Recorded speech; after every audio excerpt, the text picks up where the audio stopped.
Bienvenidos y bienvenidas, incluyendo personas no binarias, a nuestro podcast Just Our Voices. Yo soy Carol. Y yo soy Paola. Y el día de hoy vamos a hablar de un tema simple, sencillito, tranquilito. Y útil para la vida. Exacto, es algo que nos hubiese gustado que nos dieran una clase de esto, quizás nos dieran algunos consejos de esto cuando éramos más jóvenes, sobre todo entrando a la secundaria, saliendo de la secundaria, entrando a la universidad. Tuvimos suerte de tener una madre experta en el tema, pero igual, aunque te den las guías, nunca se compara lo que es enfrentarte a ello en la vida real. Así es. Así que el día de hoy, sin más dilación, vamos a entrar en cocina. Empieza a cocinar sin miedo porque sí, cocinar intimida. Bastante. Por lo general, cuando hablamos de cocina nos imaginamos sartenes y ollas hirviendo con fuego y llamas y cosas chispeando, burbujeando, cosas afiladas. Lo peor del caso, cosas quemándose, la cocina incendiándose y el apocalipsis que le sigue. Así que queremos quitarles un poquito ese miedo. Es decir, sobre todo si somos inexpertos, en especial la gente joven que empieza a vivir sola o incluso la gente mayor que nunca ha tenido esa experiencia o esa necesidad de cocinar. Pienso que es algo que todos necesitamos hacer en algún momento de nuestra vida para sobrevivir, aunque sea. Y es una manera muy buena de ahorrar dinero. Sí, las cantidades te ahorras bastante porque pedir comida sale más caro que hacer una compra. Con lo mismo que te cuesta pedir un delivery de cualquier hamburguesa, pizza o lo que sea, puedes comprar varios ingredientes que te durarán mínimo una semana o dos para hacer varias comidas. Además, lo que tú dices, bueno, estoy adelantándome un poquito a los puntos a tratar, pero sí puedes hacer con una comida que te dure hasta 3 días. Así es, así que es algo que necesitamos saber. Es una habilidad de supervivencia básica. Y obviamente, como ya hemos establecido en esta breve introducción, miedo. Nos da miedo. El cocinar intimida. Pero ya veremos más adelante que no es necesario tener miedo. No hay ninguna razón para tener miedo. Es entendible que hay cosas afiladas que cortan y demás. Pero es importante recordar que el miedo es nuestro peor enemigo ante cualquier situación. Así que vamos a empezar. Y lo más importante, lo primero que tenemos que hacer es equipar la cocina ideal para una persona principiante. También hay que tener en cuenta que esto lo estamos diciendo, hablando en un aspecto universitario. Hay personas que, sobre todo en Europa, tienden a inscribirse en residencias universitarias, sí, donde no tienes mucha libertad para la cocina. No, la gran mayoría de, por ejemplo, colegios mayores ya hay una cocina que te hace las 3 comidas del día. Y a veces, para evitar riesgos de incendios y cosas de estas, evitan o tienen prohibido el hecho de que los alumnos que los residentes tengan algún utensilio de cocina, una olla o algo por el estilo, algo que más allá de un microondas, que ya de por sí un microondas puede tener a un riesgo si no lo sabes usar, pero no te permite tener ningún aparato de cocina en la habitación. Pero hay otros que sí, aparatos pequeños y demás. Esto también puede aplicar a ellos, a ese tipo de casos. Si tienes total libertad de equipar una cocina, empecemos por este punto. Hay que equipar la cocina basándonos en nuestras necesidades y no en la cocina fantasía de los sueños que nos gustaría tener, lo que deseamos tener. La cocina ideal en un principio debe ser lo más nítida, limpia y vacía posible. De hecho, si alguno ve bastantes tutoriales o canales de cocina de YouTube, verán que justamente casi las encimeras, los estantes y todo están perfectamente limpios, organizados. Así que es algo que se debe tomar bastante en cuenta. No solamente por un aspecto estético, estamos hablando de que también es una manera de reducir riesgos. Tienes menos cosas que van a chocar, que se pueden tropezar, que se pueden romper. Y entre más espacio tengas en la encimera, más espacio tendrás para poder ocupar y maniobrar, para tener tazones con las diferentes preparaciones, con las diferentes verduras picadas, en fin, con lo que necesites hacer. Más espacio, más libertad de manejo. ¿Qué necesitamos? Realmente es bastante básico lo que se necesita. Lo que más necesitas son 2 tablas de madera o plásticas, eso ya va para gustos y colores. Aunque recomiendan bastante las plásticas porque son más fáciles de limpiar, no acumulan tanta, digamos, basura o bacterias como las de madera.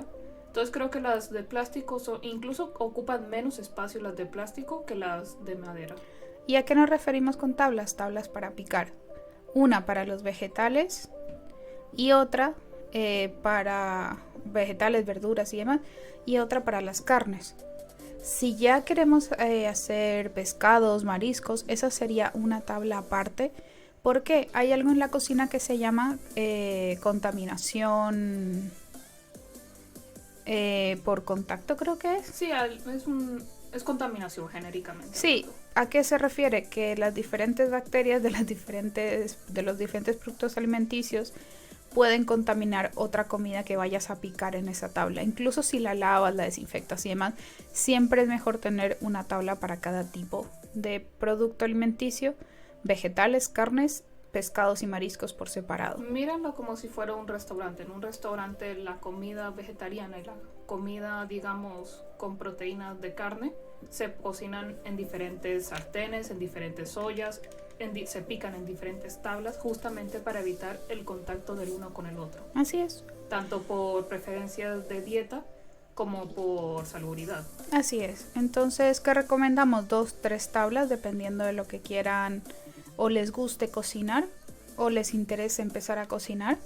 A medida que ya vayan avanzando en la práctica y tengan más experiencia y demás cosas, podrán equipar cada vez más su cocina dependiendo de las necesidades que ustedes tengan y vayan desarrollando. Y un consejito, las tablas, si las consiguen de plástico, codifíquenlas por color para evitar cualquier confusión. Por ejemplo, una tabla roja de plástico roja para las carnes, una azul para pescados, mariscos y una verde pues para vegetales y frutas. Sí, así no se confunde. Un buen cuchillo. ¿Qué pasa con los cuchillos? Nosotros tenemos miedo a los cuchillos, cortan, hacen daño y son el elemento principal de los asesinos en serie, aparentemente. ¿Qué pasa? Nosotros decimos cuchillo muy grande equivale a accidentes muy grandes. No, todo lo contrario. De hecho, un cuchillo pequeño es más letal que uno grande.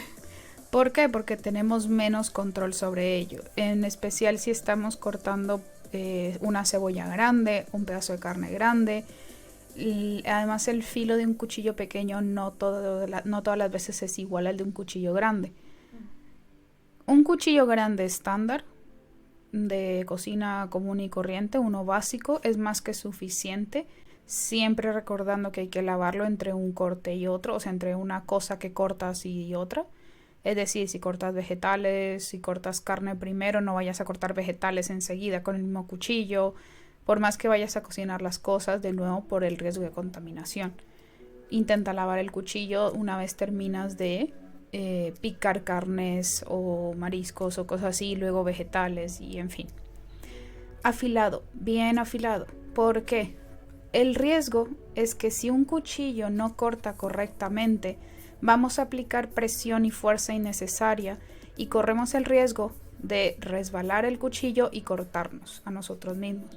Además, es mucho más práctico tener un cuchillo muy bien afilado porque así los cortes son más suaves, por así decirlo. Y más precisos. Sí, exacto. No tienes que ejercer tanta fuerza, te cansarás menos, estarás en menos riesgo y te saldrá todo más rápido. Así es. Es muy buena idea que en YouTube o incluso en varios libros de cocina podemos encontrar diferentes técnicas de cortes. Y no me refiero a técnicas donde los vegetales tienen formas de flores y cosas. No, me refiero a cómo cortar correctamente. Nunca debemos cortar con nuestros dedos hacia afuera, totalmente extendidos, sujetando el producto. Por ejemplo, una cebolla, no la sujetamos con la mano como si la estuviésemos simplemente sujetando en el aire. Necesitamos recoger nuestros dedos y hacer la fuerza con los nudillos para evitar que al hacer el corte la punta de los dedos queden expuestas. Es más, los nudillos siempre estarían en contacto con la hoja del cuchillo, no con el filo. Así es. De esa forma impide que te cortes. De todas maneras, esto es algo que es mucho mejor de explicar gráficamente. Claro. Así que siempre recomendamos ver tutoriales de chefs y diferentes cocineros que en YouTube han mostrado cómo cortar correctamente. Que esto varía incluso a veces en culturas, y en diferentes técnicas de diferentes chefs. Pero siempre es bueno alguno que sea sencillo y básico. Y seguro. Un set sencillo de ollas y sartenes. Obviamente, para los que somos fanáticos de la cocina y demás cosas, queremos tener 80,000 sartenes y ollas de diferentes tamaños, colores, que tienen diferentes funciones. En fin, queremos tener... Quieres hasta la olla que te diga la hora. Así es. Pero ¿qué pasa? Para iniciar en la cocina no necesitas llenar tu alacena, en especial porque el primer espacio que tienes una vez empiezas un proceso de independencia siempre es pequeño y las ollas y sartenes ocupan mucho espacio. Hablamos por experiencia porque en este momento tenemos una cocina muy pequeña. Así es. Y tenemos que aprovechar cada centímetro posible. Exacto, así que compramos un set pequeño de 2 ollas, una grande, una pequeña, quizás una mediana, y lo mismo, 3 sartenes, una pequeña, una mediana y una grande, y ya está, más que suficiente.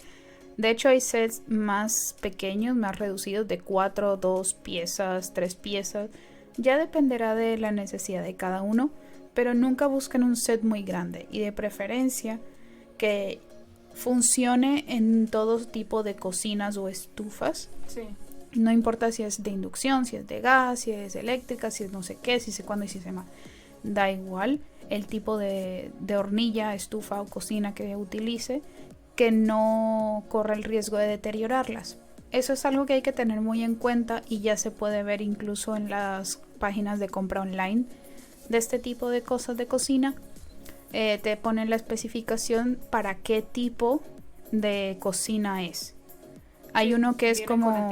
Sí, hay uno que es multifunción, que no importa en dónde lo pongas, funciona perfectamente, no se daña, no se deteriora, no se corroe, no se oxida. Y no se pega la comida. Que esa es otra cosa, hay que buscar equipo de cocina que evite que se pegue la comida, para utilizar menos cantidades de aceites y para reducir el riesgo de quemar la comida y que no tengamos que preocuparnos tanto por esa parte. Sí.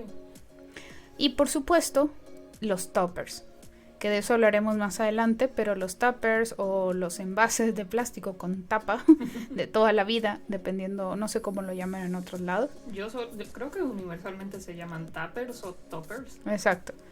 Para almacenar comida, almacenar ingredientes, almacenar preparaciones. Y al igual que las ollas y sartenes, creo que con 3 básicos, uno grande, mediano y pequeño, es suficiente. Exacto.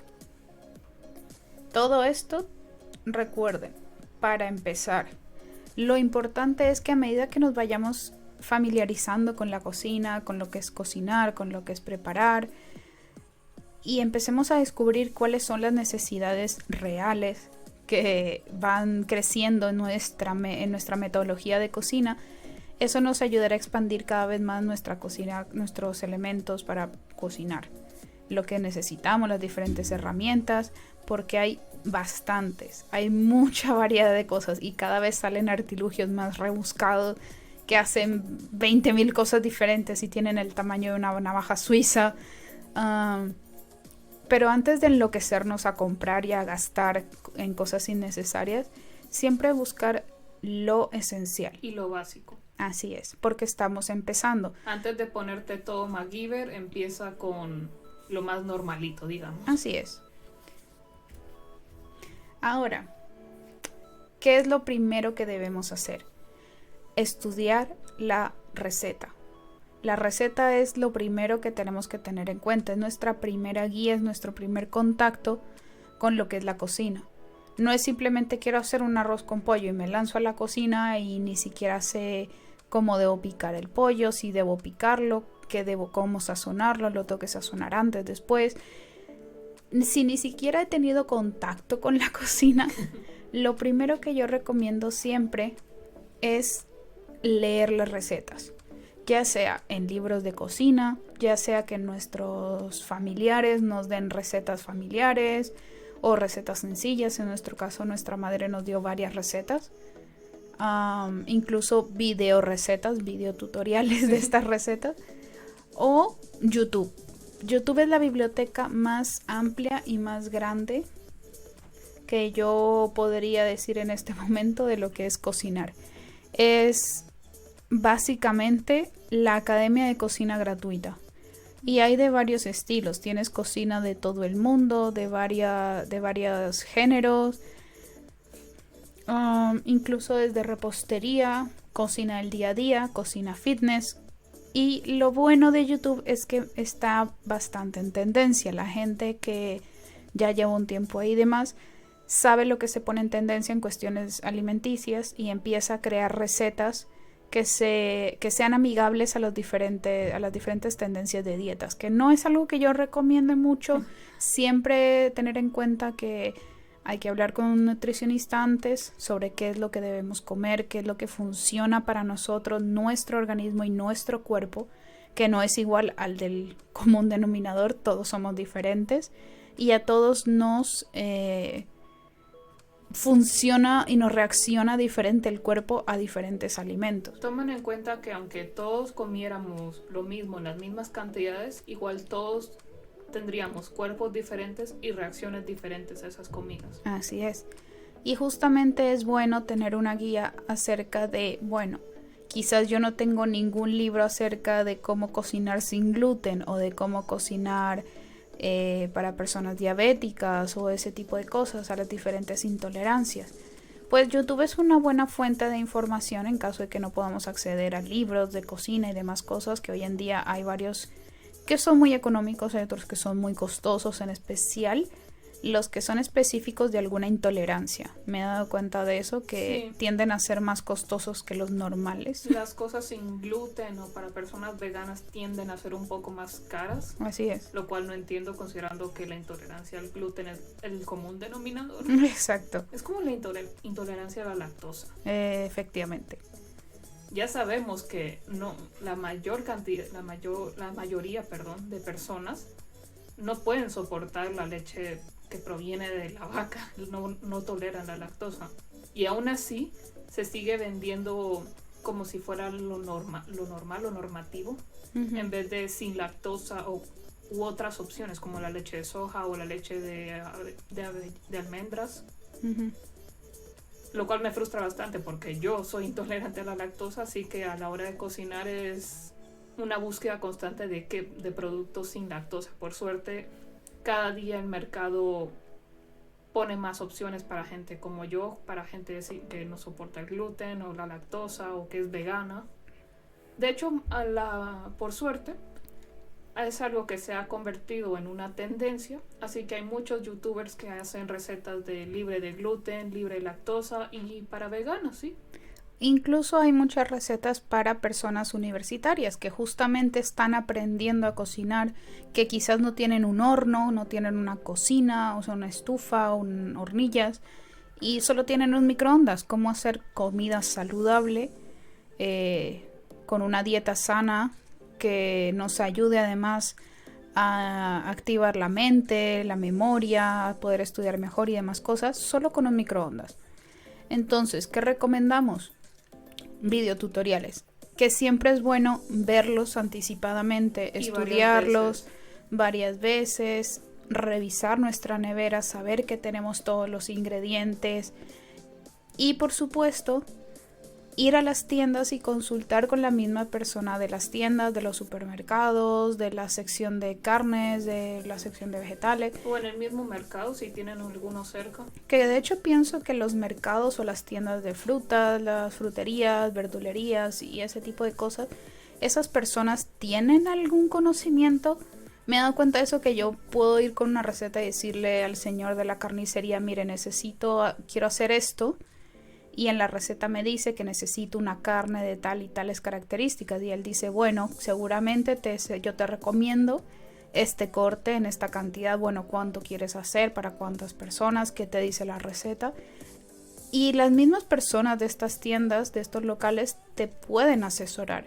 Sí. Y siempre es bueno tener una guía de la persona especialista en ese tipo de cosas. Seguramente alguno tendrá 1 o 2 amigos que sí sepan de cocina, así que consultarles sin miedo, Así es. que todos hemos sido inexpertos en esta vida. Y ellos, pues nadie mejor que ellos para conocer sus productos, sus verduras, sus carnes y demás. Bien. Muy bien, vamos a ver.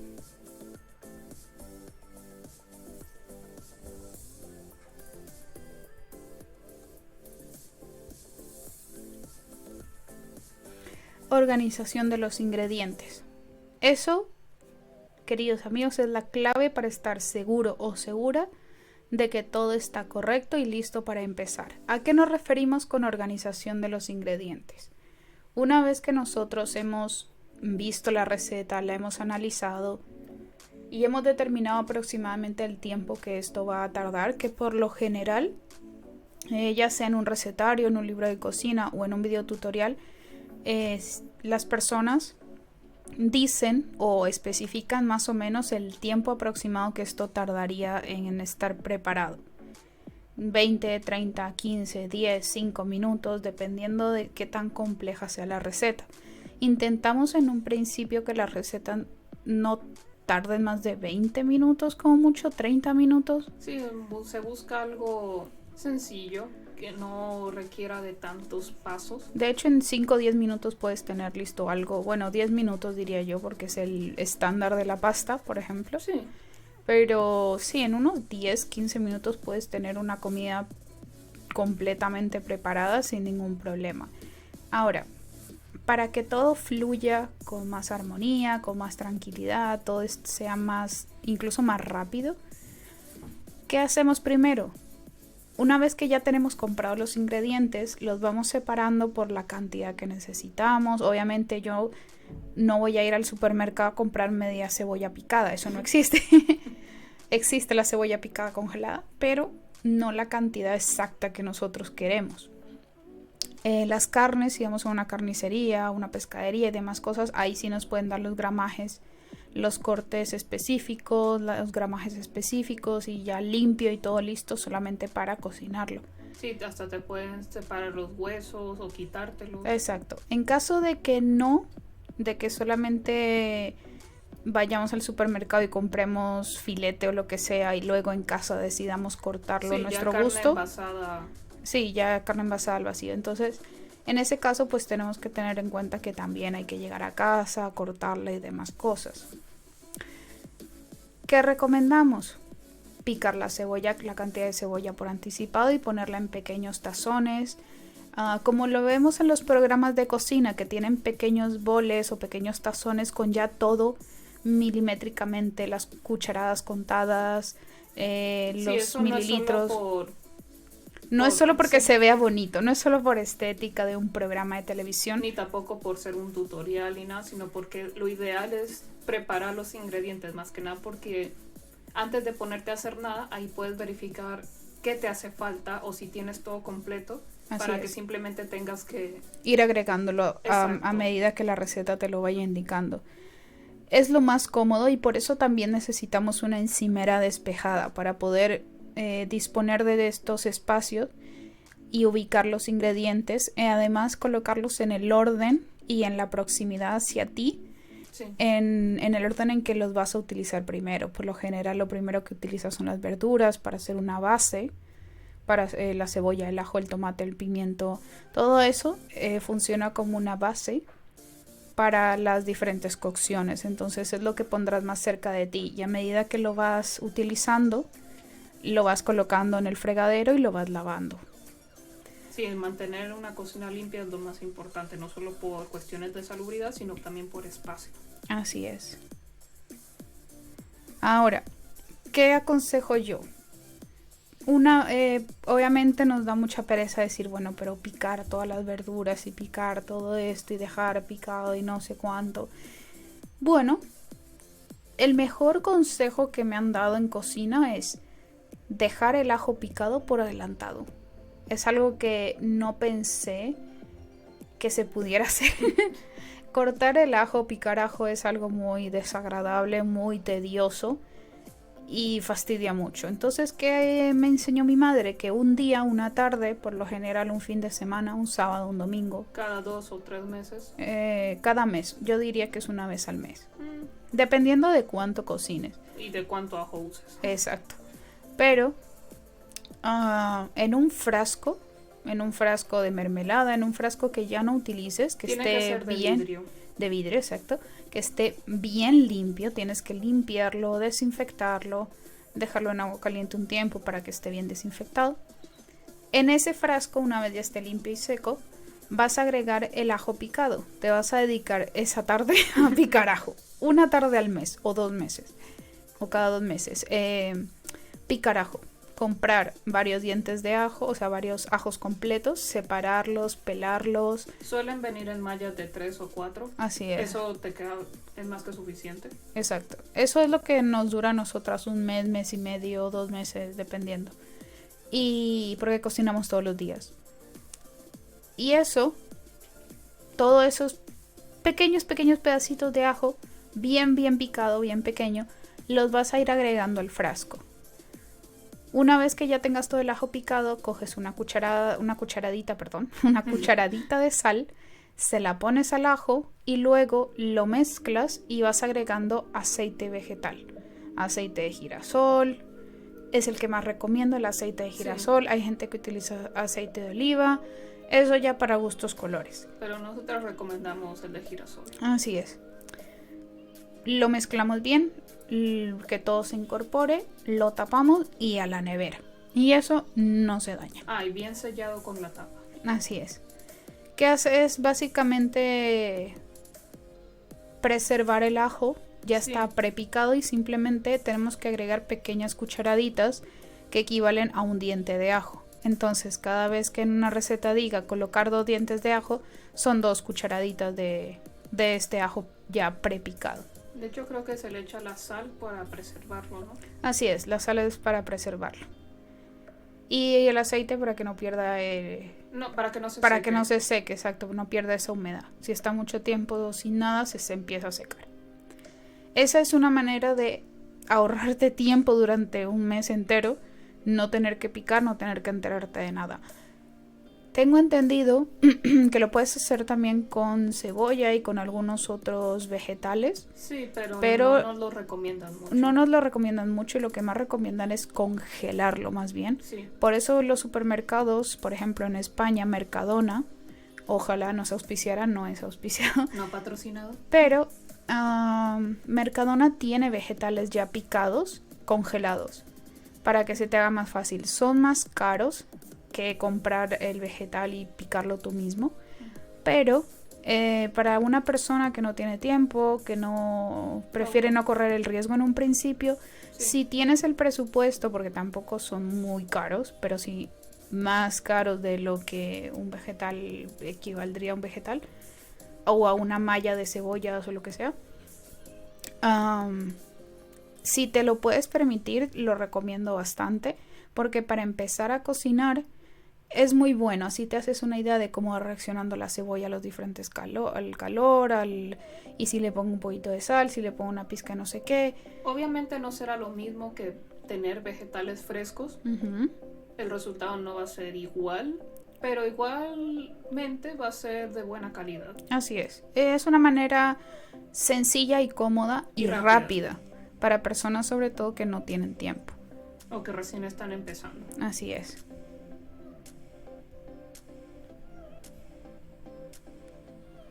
Ahora, vamos a hablar de algo que ya dijimos en su momento, al principio. Pero es bueno hacer énfasis, un poquito de énfasis en ello, que es un buen cuchillo bien afilado te salvará de posibles accidentes. No puedo parar de decirlo porque es una de las cosas a las que más le tiene miedo la gente, a cortarse un dedo, a hacerse daño. O el caso contrario, que creo que es peor, y es que la gente no le tiene el suficiente miedo al cuchillo y lo utilizan como un juguete. Así es. La seguridad por encima de todo. A la hora de cortar, creo que hay que hacer énfasis en que el cuchillo no debe ir al nivel de tu cabeza. Exacto. Esto no es unánime, no. El cuchillo debe permanecer lo más cerca de la tabla posible. De hecho, la punta del cuchillo nunca deja la tabla de picar. Exacto. Lo único que haces es elevar el mango y bajarlo las veces que necesites picar, pero la punta del cuchillo siempre permanece en la tabla y tú vas deslizando poco a poco el vegetal o la carne o lo que sea, o vas agregando debajo del cuchillo con mucho cuidado lo que necesites picar. Claro, con una mano haces el movimiento de subir y bajar el mango, de picar, y con la otra vas empujando el vegetal o la carne para hacer ese corte. Y lentamente, no tengan prisas, el cocinar es con paciencia, con tiempo, con cariño. Yo sé que da ilusión imitar a estos chefs que cortan a la velocidad de la luz, pero eso se adquiere poco a poco. Con mucha práctica y con mucho estudio. Exacto. Estamos hablando de cocina en casa, de algo más tranquilo, más sencillo. Así que recuerden, buen cuchillo bien afilado, que por cierto es bueno tener o un afilador de cuchillos que se sujeta por succión a la mesa. Sí, lo y venden simplemente en el campo, creo. Tampoco patrocinado. Sí, lo venden en varios supermercados grandes de variedad, o en ferreterías también, o si no, piedras para afilar, o si no, si en sus barrios, aquí en España, sobre todo nosotras vivimos en Madrid y lo hemos visto, lo hemos escuchado, el afilador de cuchillos. Sí, es como suele ser un hombre en una especie de bicicleta o en un camión hoy en día. Sí, hay, bueno, diferentes métodos de transporte, hay carritos incluso. Pero simplemente va de barrio en barrio diciendo que puede afilar tus cuchillos. O tijeras o cualquier utensilio que necesite afilado. Y es una buena manera de mantener todos tus utensilios de cocina afilados y a punto. Además justamente de apoyar para una linda tradición. Así es, justamente para evitar cualquier tipo de accidentes y para que la cocina, el hecho de cocinar fluya mucho mejor y más cómodo.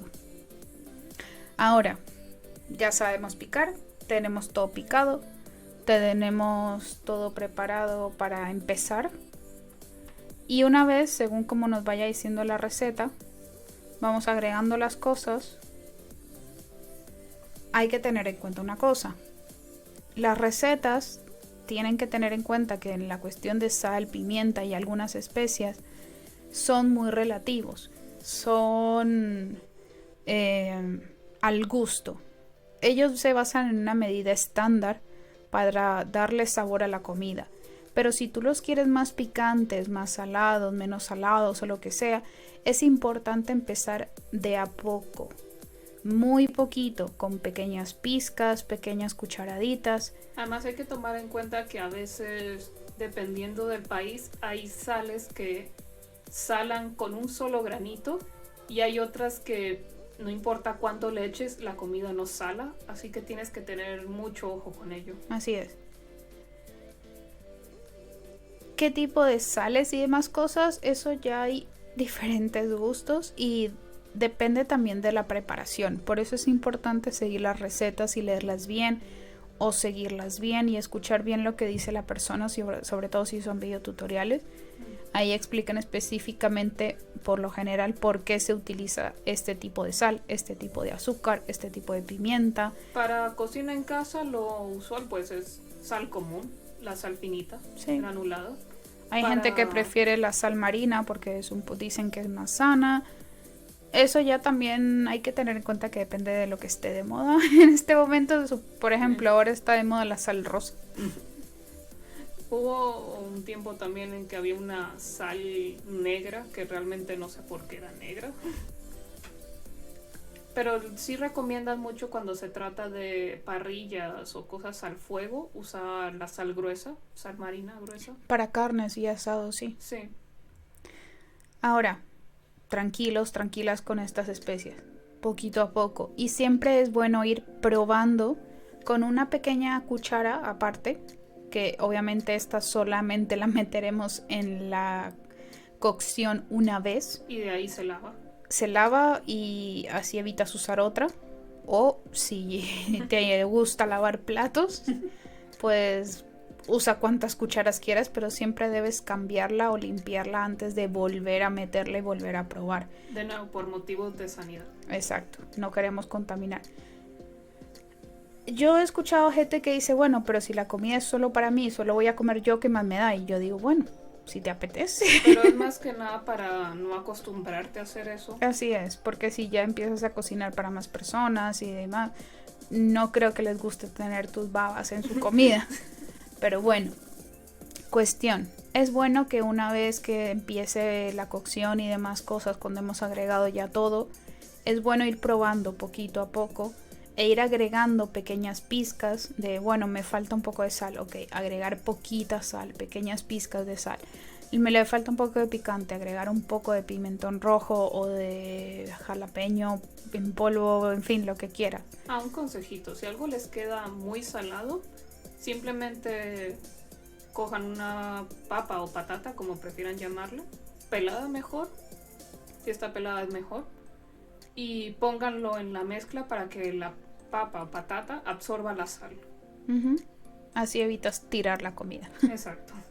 Pero eso, antes, ¿por qué? Porque hemos escuchado muchos casos de personas que dicen, es que me quedó pasado de pimienta. Bueno, eso quiere decir que le has echado pimienta sin siquiera probarlo antes, sin siquiera saber si estaba correctamente sazonado. Entonces, antes de ir a lo loco, es mejor después agregarle, porque quitarle es muy difícil. Sí. Así que, poquito a poco, con paciencia, con mucho amor, con cariño. Ahora, vamos a una parte tensa. El fuego. Que no te asuste el fuego. El miedo y los nervios son tus peores enemigos, efectivamente. Lo mismo va para la cuestión de picar o cortar. Si tenemos miedo, si dudamos, si temblamos, no vamos a hacer un corte fino, correcto. Se nos puede desviar el cuchillo, se nos puede dorar, nos podemos cortar. Lo mismo pasa con el fuego. Si queremos freír algo y tenemos miedo de que vaya a saltar el fuego y lanzamos lo que vamos a freír al aceite caliente con más ganas, es como tirar una piedra en un estanque, va a rebotar dependiendo de lo que tengas. O incluso hay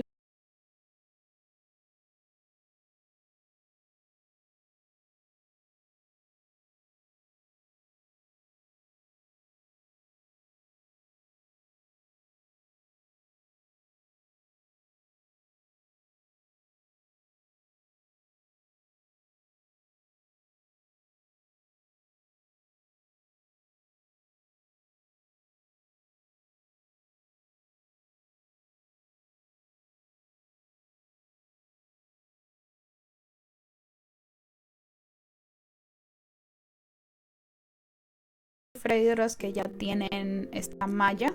Una canastita de metal, sí. Así es.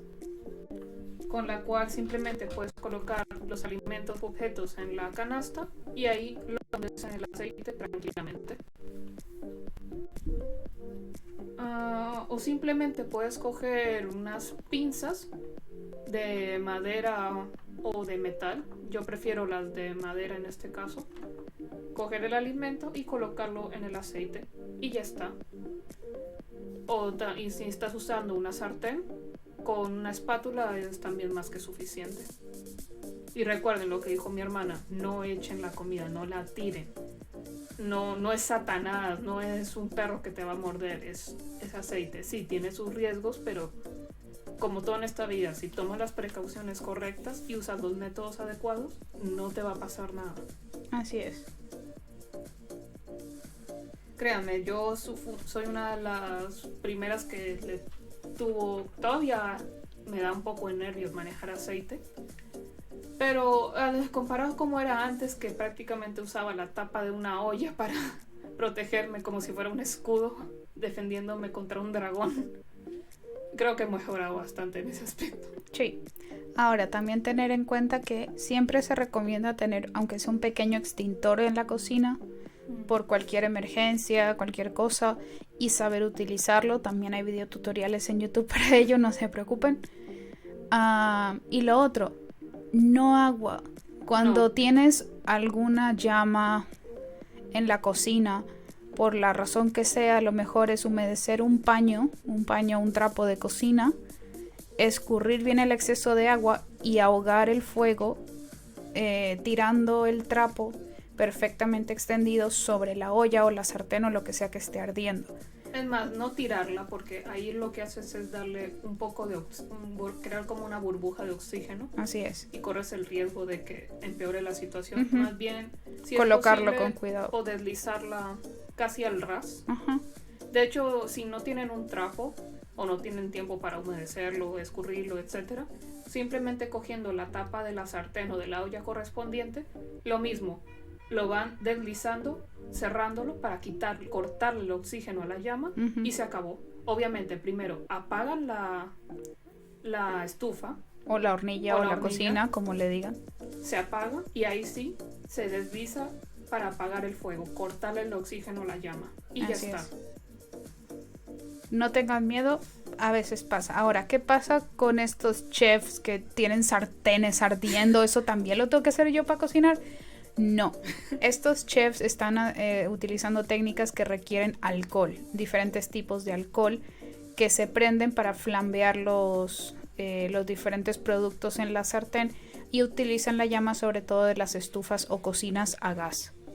Así que no, eso no es algo que se haga en una cuestión de cocina básica, eso es algo ya más avanzado que tiene un riesgo más alto y obviamente requiere de un nivel superior en cocina para poder hacerlo. Por no mencionar que usualmente cuando ustedes ven esas ollas ardiendo en llamas, son justamente sartenes especiales para eso, como un wok o algo así. Así es. Muy bien. Ahora vamos a hablar de preparar las cosas por anticipado. Sobre todo si tienes un horario ajetreado. Exacto. Y como dijimos al principio, los toppers son tus aliados, tus mejores amigos. Es lo mejor que puede haber. ¿Qué es esto? Básicamente lo que hoy en día se conoce como meal prep. O sea, preparar las comidas por anticipado. ¿Qué hacemos? Pues ya sabemos la cantidad de comida que nosotros comemos. Sabemos que es media pechuga lo que nos comemos o una pechuga entera. Lo mismo con la pasta, el arroz, las verduras. Entonces, ¿qué hacemos? Lo que hacemos es, igual que con el ajo, una tarde por semana, eso sí, porque la comida perece, exacto. Un fin de semana, el sábado, el domingo, podemos preparar por adelantado las comidas de toda la semana, que no tiene que ser la misma todos los días, las podemos ir variando.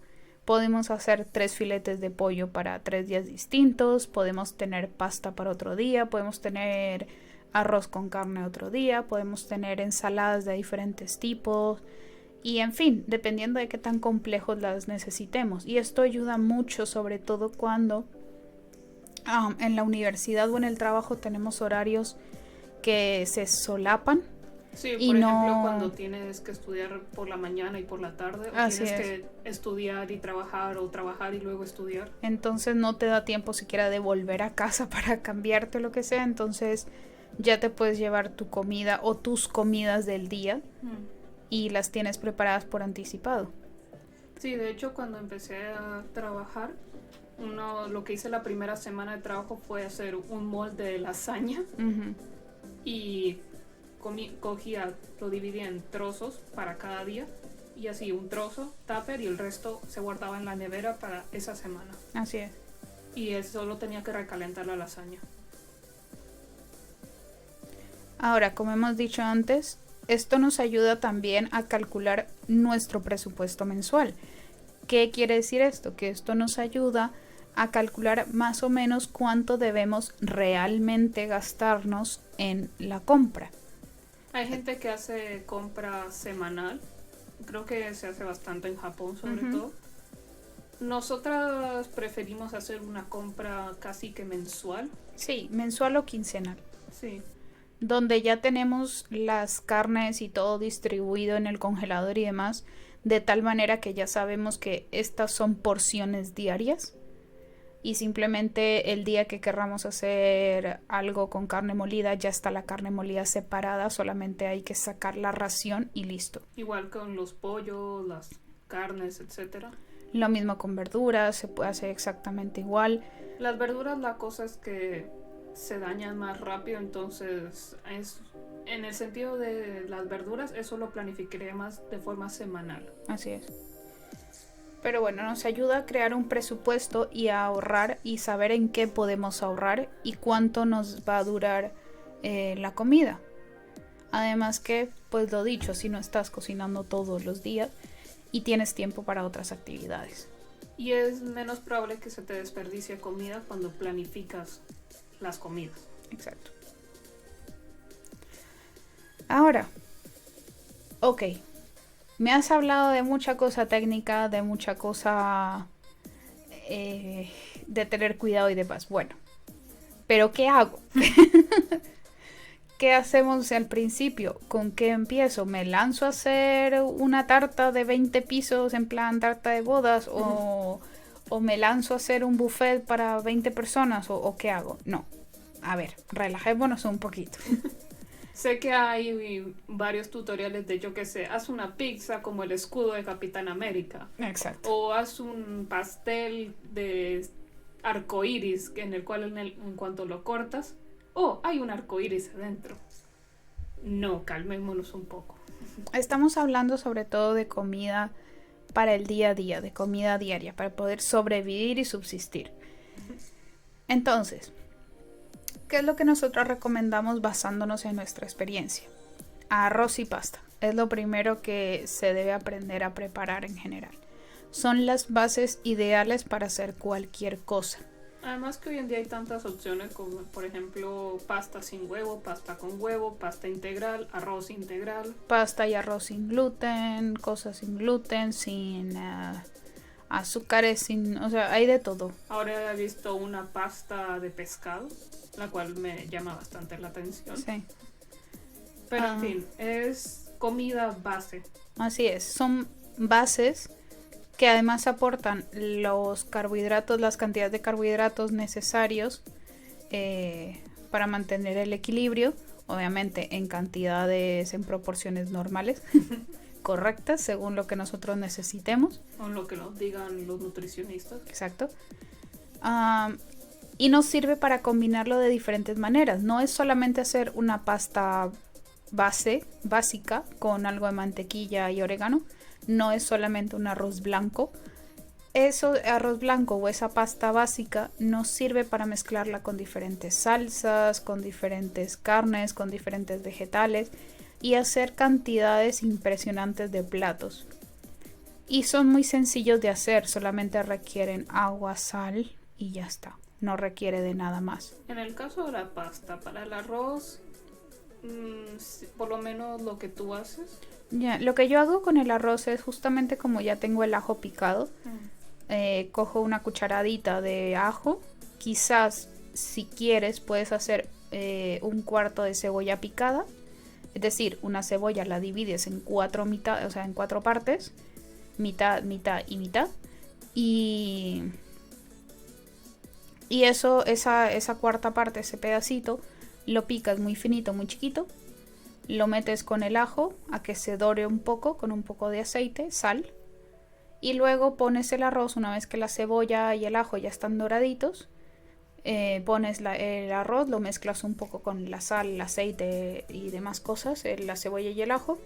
Y pones, si utilizas una taza de arroz, pones 1,5 tazas de arroz. Hay gente que dice que... De agua, perdón. Hay gente que dice que es el doble de agua por taza. Yo lo veo menos, yo digo que sería menos por mi experiencia.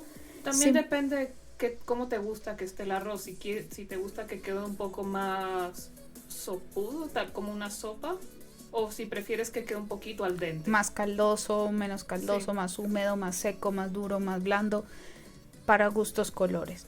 De todas maneras, hay varios empaques de arroz que tienen instrucciones y de nuevo en YouTube hay varios tutoriales, pero son cosas muy sencillas que es muy difícil fallar en ello. No te digo que sea imposible, pero es simplemente mantener un control de ambas cosas, tanto de la pasta como del arroz.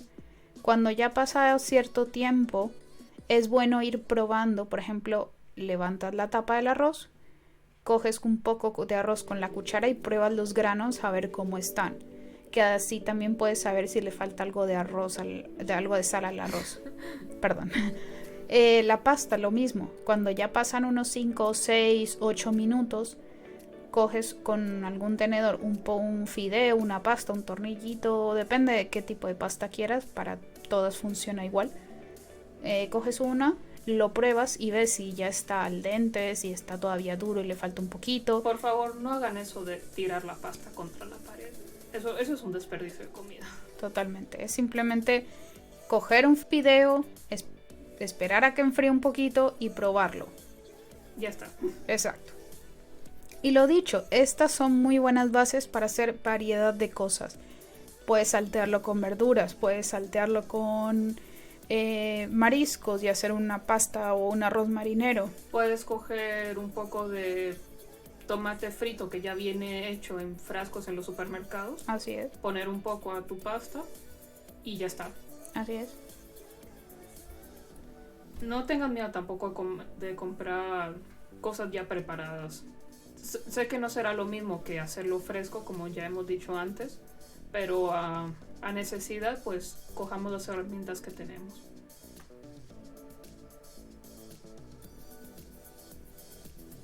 Muy bien, ahora. ¿Cuál es mi consejo principal? Probar, jugar y experimentar.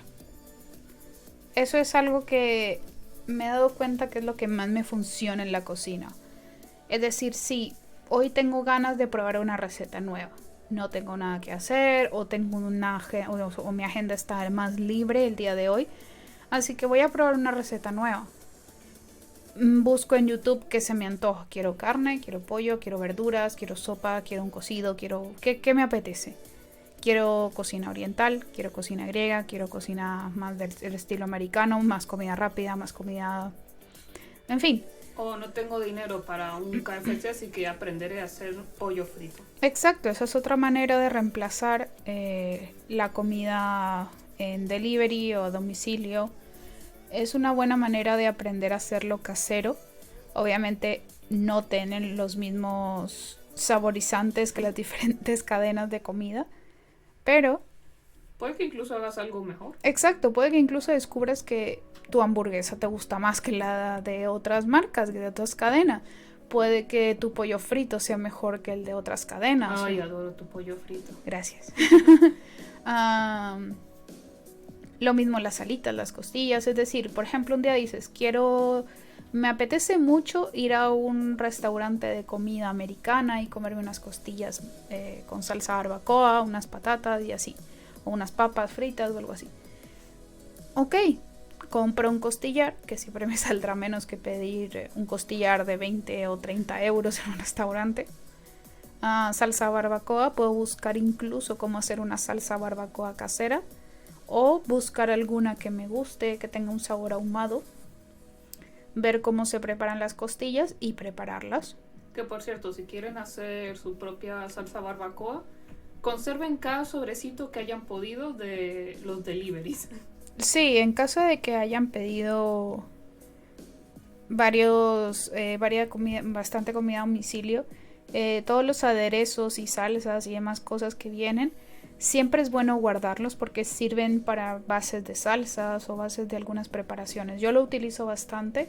Y por ejemplo, si tienen una gaseosa o soda, como prefieran llamarlo, dependiendo del país, y se le ha acabado el gas, no tiren eso, créanme, esta también es una muy buena base para salsas. Sí, de hecho para salsas barbecue, sobre todo salsas dulces, puedo utilizar gaseosas o sodas de naranja. La misma Coca-Cola es buena para hacer salsas barbacoa. Simplemente hay que reducirlas un poco en calor y ya está.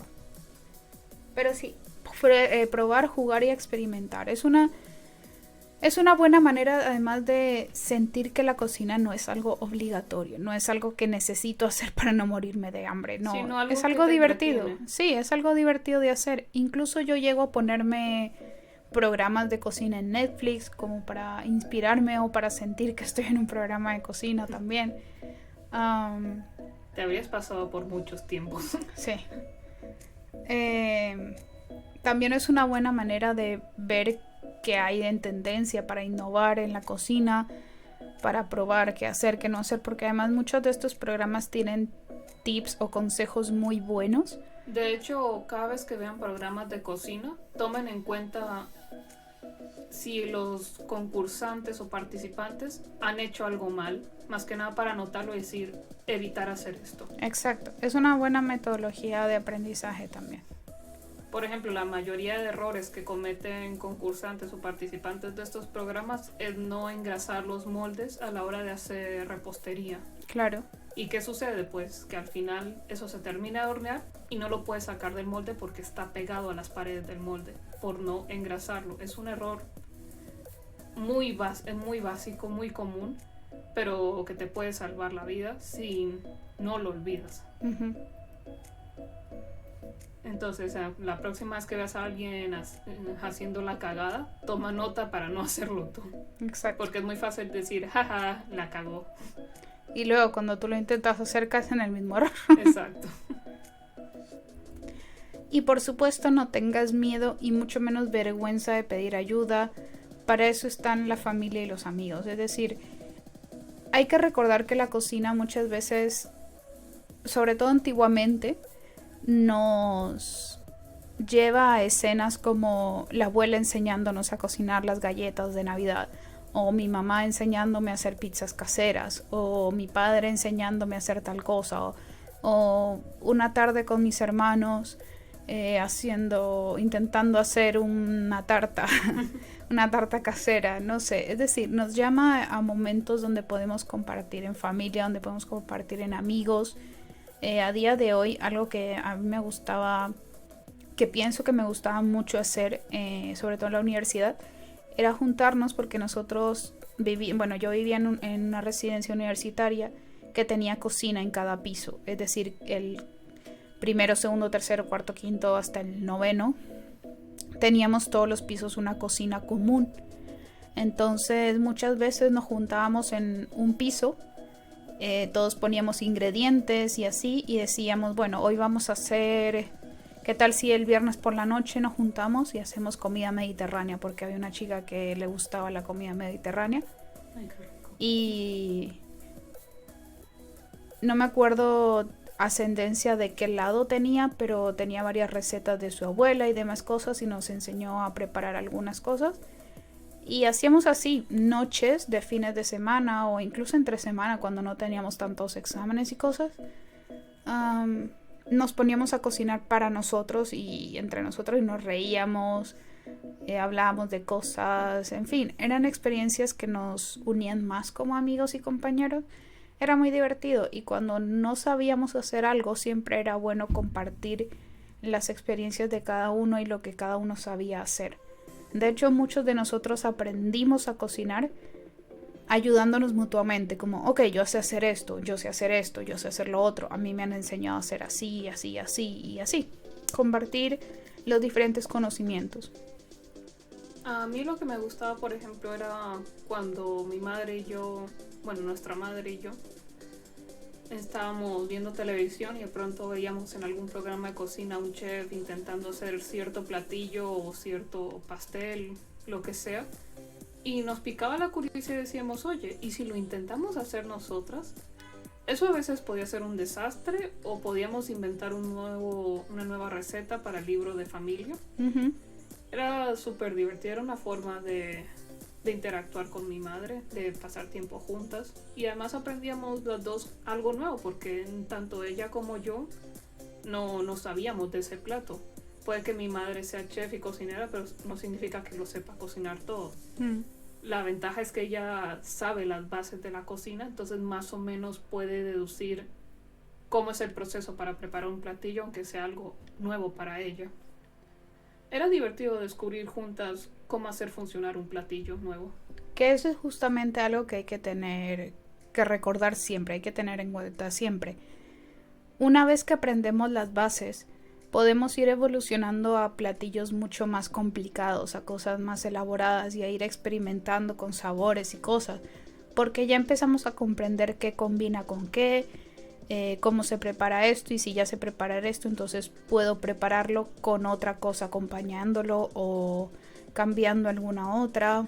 Sí, es que además una vez tú aprendes una receta, aprendes a darle tu propio toque. Sí, a personalizar cada receta, según lo que te gusta o las necesidades que tengas, como ya hemos establecido antes. Si tienes una intolerancia, alguna alergia, ese tipo de cosas.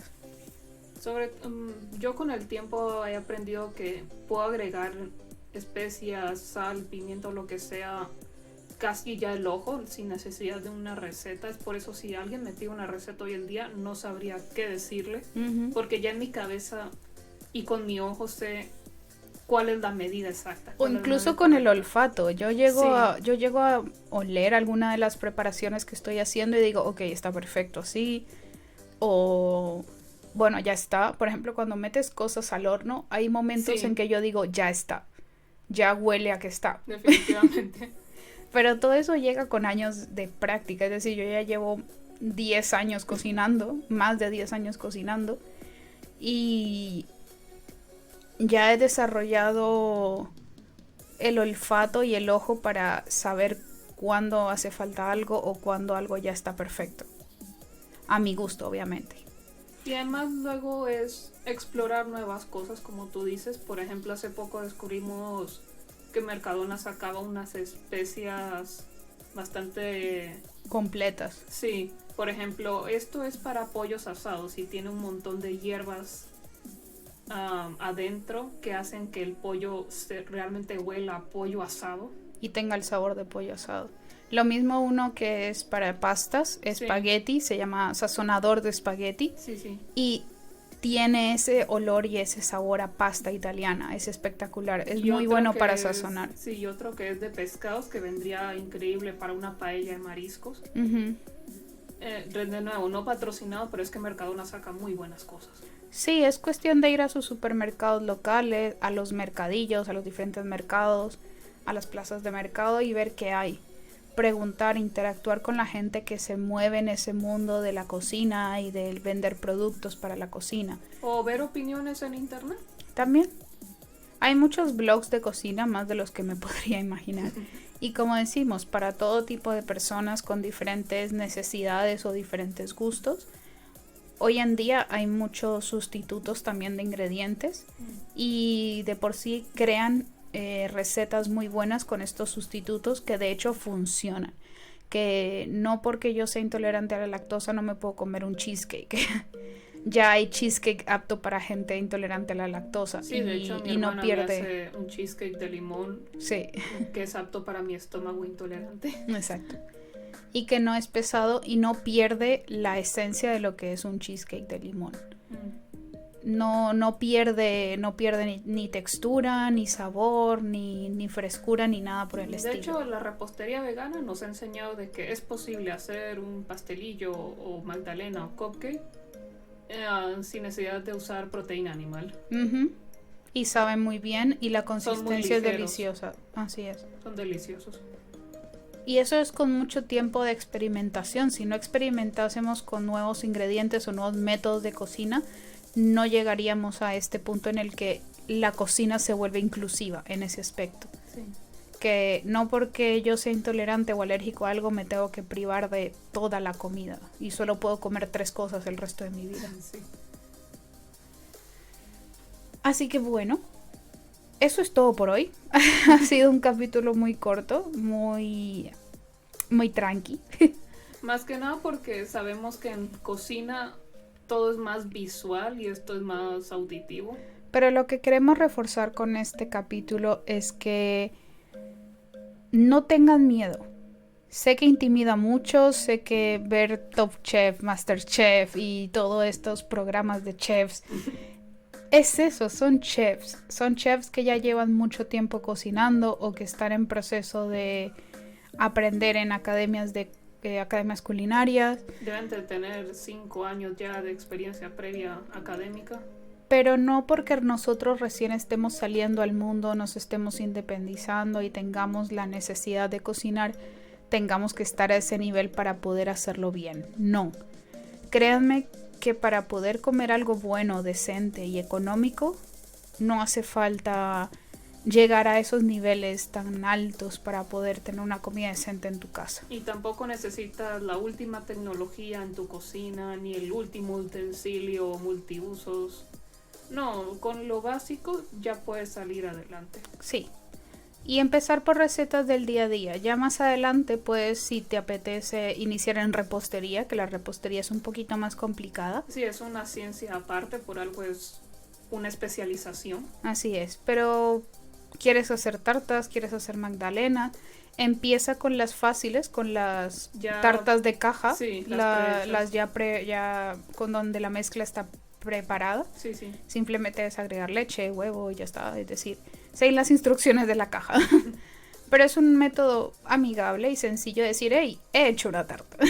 Además de que aprendes, como digo, los trucos básicos de repostería, por ejemplo, lo de engrasar el molde, no puedo recalcar más esto, sí. Por favor. Y hay muchos más trucos de repostería, sí. Hay muchos más trucos para cocina en general. Cómo hacer que adquiera más aire el postre, el pastel, o que tenga menos aire, que sea más esponjoso, menos esponjoso, etcétera. Sí, todo es cuestión de ver, investigar, probar. Simplemente queremos recordarles que no están solos en este proceso, que gracias a la tecnología tenemos acceso a mucha ayuda, y porque muchas personas me decían, sí, pero es que yo no tengo una madre que me enseñe a cocinar. Bueno, no hace falta en estos momentos. Hay muchos métodos accesibles que te permiten tener una guía amigable para poder aprender a cocinar y hacer muchas otras cosas. De hecho, hay un canal de YouTube, creo que está solo en inglés, que es de un padre que le enseña a las personas, por ejemplo, cosas básicas que un padre por lo general le enseña a su hijo, como a afeitarse, sí. Como a ponerse bien, a lustrarse los zapatos, a ponerse la corbata con diferentes nudos. También hay versión mamá, sí. Que creo que es la esposa del señor. Creo que es la esposa, donde la madre le enseña a sus hijos a hacer diferentes cosas que una madre por lo general típicamente le enseñaría a sus hijos o a sus hijas. Es muy tierno porque en los comentarios se puede apreciar, lamentablemente no recuerdo el nombre de estas personas, pero recuerdo en los comentarios que la gente decía, yo soy huérfano o soy huérfana y jamás tuve a un padre que me enseñara a afeitarme, algo que muchos hombres, o por no decir todos los hombres, necesitan en su vida, aprender a afeitarse solos. Trans. Exacto, entonces es muy bonito el hecho de que exista este señor que es el padre de internet aparentemente. Creo que se llama Now I'm Your Dad o algo así. Algo así.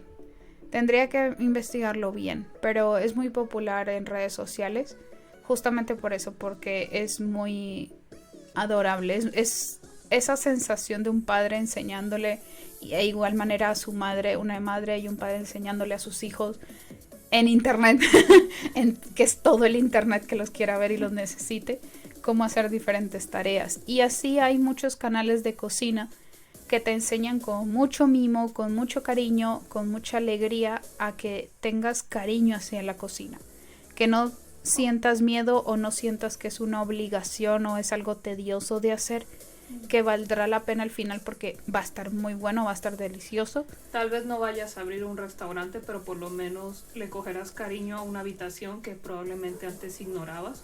Que simplemente era la nevera o heladera o como le digan, para sacar algo, comer y ya está. Así que bueno, esperamos que les haya gustado, esperamos que compartan con nosotras diferentes recetas, consejos de cocina, tal vez algo se nos pasó por alto. Así es, qué trucos, consejos, recetas son con las que empezaron a cocinar. Por ejemplo, ¿les gusta cocinar? ¿Lo sienten más como algo tedioso? ¿Qué te gustaría que tuviese la cocina para que fuese más amigable y divertido de cocinar? ¿O qué utensilio es el que más utilizan, con el que más se sienten cómodos? ¿Cuál le tenían miedo a usar al principio? ¿Cómo le han perdido el miedo? En fin, que ya saben, nosotros estamos ansiosas por establecer una conversación con ustedes. Así es, así que permítanos escuchar sus voces. No solo las nuestras. Estamos en redes sociales, en Instagram, ahora estamos en YouTube con nuestros capítulos resubidos todos los martes y jueves. Así es. ¿Hora española? Sí. Exacto. Horario español. Más o menos alrededor de las 5 de la tarde, hora española. Así es. Y muy pronto estaremos en Spotify, lo prometo. Yo soy Carolina. Yo soy Paola. Y nos despedimos por ahora hasta el siguiente capítulo. Cuídense.